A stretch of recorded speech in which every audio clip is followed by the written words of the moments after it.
There's been a lot of noise, a lot of theories, and a lot of debate online about the investigation into Charlie Kirk's killing. So we want to slow this down and focus on two things only: what we actually know is fact and what questions don't have public answers. Let's go to Emma Withrow from the Fact Check team. To start us off, Emma, what do we know right now as fact? Yeah, so here's what we know as fact based on public records, also verified reporting. So a man named Tyler Robinson has been arrested and charged in connection with the shooting.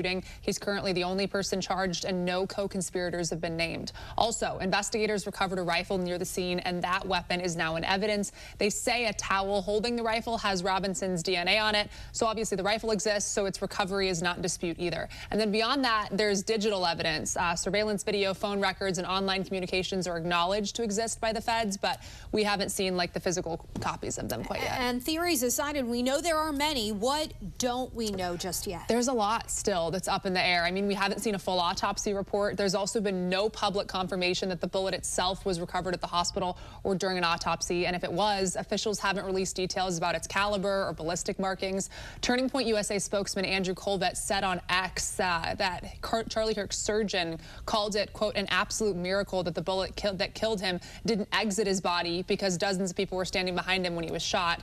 However, Candace Owens, who is a good friend of Charlie's and also has been investigating his murder on her podcast, said that she spoke with people close to the surgeon who said that he never said that, and instead he described the bullet as frangible, which actually disintegrates into dust when it hits an object. All of this, though, obviously is alleged, not confirmed, but that's out there right now as well. That's what we know at this moment. Emma, thank you so much. And a little later on, Emma will be back to dig into the difference between terminology like what officials believe happened versus the official legal conclusion.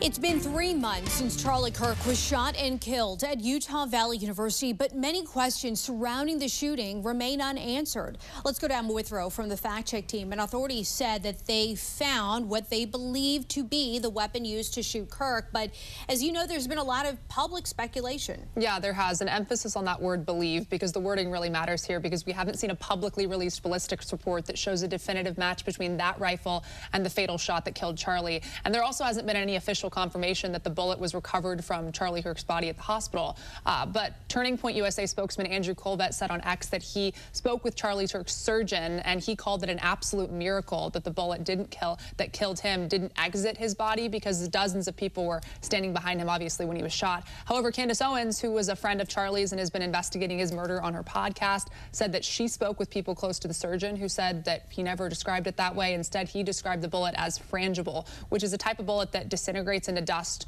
when it hits. And all of this that Candace spoke about is alleged, not confirmed. And obviously Robinson is the only one who has been charged in this case. Authorities, at least publicly, they seem to think that he acted alone. Yeah, that's another area where the conclusion seems firm, but the rule-out process isn't public. So the governor of Utah, he said that they believe Tyler Robinson acted alone, and he's the only person charged, obviously. But we still haven't seen the evidence that explains how investigators ruled out anybody else having foreknowledge or even providing help or missing warning signs. So until these forensic reports, medical findings, and trial evidence are presented openly, there's going to be legitimate questions, and that's not distrust. That's just how accountability works. Emma Withrow, thank you so much. And for more on this Fact Check team topic, including links to their sources, scan the QR code or visit thenationaldesk.com.